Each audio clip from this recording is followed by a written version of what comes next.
that's one thing I will say. We actually we take a hard stance, no AI creative. Oh, interesting. Okay. So yeah, it's I think that keep the human. yeah, our brand was from an illustrator's brain. I want to keep that going, forever. And so I like working with humans. I like that our content can be art and we can do storytelling, and it can be storytelling from humans. And so yeah, we have a strict no AI creative policy. So, I love it.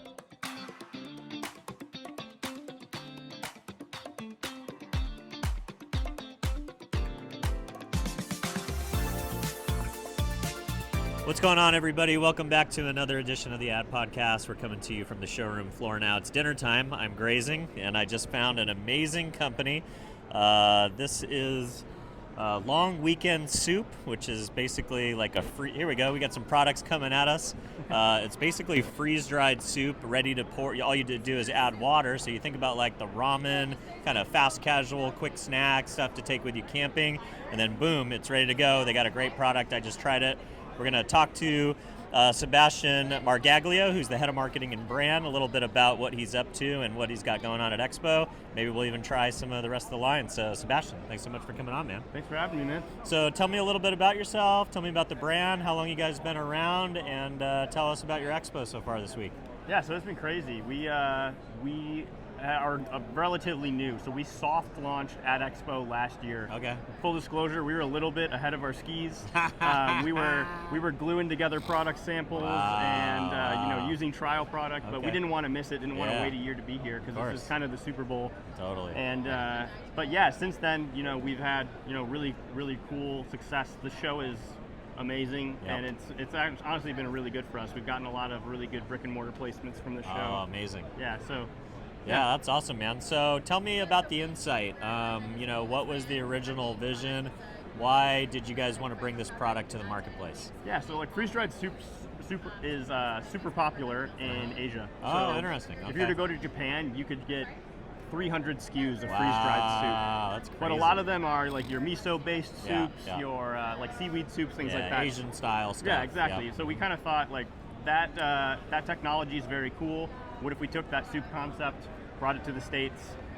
Freeze drying is not unheard of here, but a lot of times it's in things like novelty, like candy, where they're not really getting the benefits of freeze drying. So we get things like we get 97% nutrient retention. Wow, we get a two-year shelf life with no preservatives, and like we get all that through the freeze dry process. And That's insane. Yeah, it's really cool. We're not beating the product to death with heat to get the water out of it. We're sublimating it out in a vacuum. So it's it's a little sciencey, but it ends up you kind of pause time on the soup when it's at well, its it's also peak really freshness. like it's light, guys. This is like nothing. Like maybe I don't even know. Like how heavy is one of these packages? 1.2 ounces. So 1.2 ounces. If you think about some of the challenges that come with being a direct-to-consumer brand, like no one's going to be shipping soup, cans of soup around the country unless you're placing through Walmart or Amazon. But like you could definitely ship a nice package of this to a home for probably next to nothing. I would imagine, the e-commerce play is definitely it gets soup. Shipping water is expensive, and so we pulled the water out so we can ship it cheaper. That's awesome, man. I love it. All right, so you guys just started last year. What are you guys like? What's your kind of breakdown of direct to consumer versus retail? So we started D2C heavy. I mean, just it's kind of low hanging fruit. Barrier to entry is you can move quick on D2C, but we've been very lucky to start ramping up our brick and mortar, and so we've been starting to shift our focus and shift our dollars to brick and mortar. I mean, the volume is there. And so a lot of our marketing playbook now is focused on supporting our retail partners, getting units through the ring, through the register, and so it's been kind of cool. We kind of are straddling, but the ratio is definitely starting to shift a lot more brick and mortar, making sure that our customer partners are successful. Interesting. So is that a lot of like retail media type situations where you're now it feels like almost like every retailer has some type of pay-to-play ecosystem where they've got a data layer that goes out through a DSP, or they've got like obviously Amazon and Walmart have their own in-house products and teams, but basically seems like anybody who sells something is a retail media network at this point. Right. How do you approach those relationships where it doesn't feel completely like pay-to-play and there is some some opportunities to like get legitimate pull-through that isn't, incentivized by some kind of a media buyer promotion? Yeah, so I think for us, sponsored search is always a really good place to be. Nice. And so any type of retail media network where that's available, we're playing. So if people are talking about soup, or what are some other keywords that would drive your type of pull-through? We definitely do competitive keyword targeting. Okay. We do, So are ramen consumers like an easy in for you guys? Absolutely, yeah. Okay, I mean, they're familiar with the prep, right? It's the same exact thing. You're just adding hot water or microwave. It's fast, it's easy, it's nice the time of year when things are kind of cool and you want a hot dish and you want it quick. For sure. Yeah. Yeah, I mean, so as far as retail media networks go, there's definitely some aspects of it being a pay-to-play, but we've really found that being forthcoming with a retailer and saying what would you suggest, what's actually going to help us move what units? moves the needle. They want to move units too, right? It basically it's win-win if you know what's in it for the account. Hey, if we got to spend a certain amount of money to win in your account, we'll do that as long as it means we get the account. Yeah. And so but we've also had success there too. I mean, I said, sponsored search has been huge for us. Wow. We're super big in doing third-party delivery too. Every third-party delivery platform Oh, has been great Instacart, for us. stuff like that. Okay, nice. So those things we heavily invest there too, and we love that because it's convenience is kind of our play. That's a convenient platform. Kind of goes hand in hand with the user behavior. And again, it drives ring through our customers. So Okay. and wherever we are is where we show up. So that's really nice. So that's awesome. Yeah. Talk about the influencer play. A new survey came out that said brand marketers are investing 50% of their budget this year in influencer marketing, UGC. Yeah. What types of things are you thinking about from an influencer perspective? Are you thinking about them at all? Are you thinking about customers as influencers? But I hear a lot of retailers now, a lot of brands now are tasking their influencers to go into a retail partnership, tag that retailer in the creative, and kind of drive pull through that way, and also show the retailer that they're doing some favoritism to kind of give them a little bit of the bite of the apple as well. So I'm curious absolutely. if that's on your playbook. Absolutely. Nice. Yeah. So I mean, a big thing for us too that we found success with, especially we are a new brand and budgets can be tight. Mm-hmm. Especially now we're expanding distribution. We kind of have to play in those retail media networks. We've really expanded our influencer seeding program to be a lot more robust, and so sending product, building relationships with these influencers. We do paid influencer as well, but the seeding has been really good. Sometimes they're smaller creators, but the engagement rate is actually really, really great. They may have smaller follower counts, but engagement rates that are sometimes 2, when 3, they 4 have times.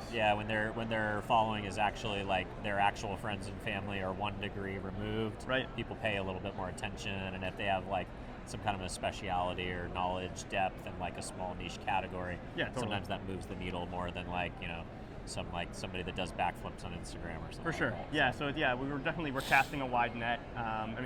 One of our definitely a hurdle that we're trying to get over is consumer education around freeze dried, right? Because it's not something that's super popular here, and it's pretty much been relegated to novelty. Yeah. But so we're trying to educate consumers. You almost have to drive the category as much as you're driving, your brand specifically. Exactly. Right. Yeah. So the freeze dried piece is definitely, and it's interesting, and I think that consumers respond to it. So. Yeah. Well, obviously sampling is a big deal. You just got me in the door through sampling, so it seems like a really great setup. I mean, you guys got some oversized kind of Yeti looking devices back here already pre-made. Yep. Is this a typical setup when you go on premise and do sampling?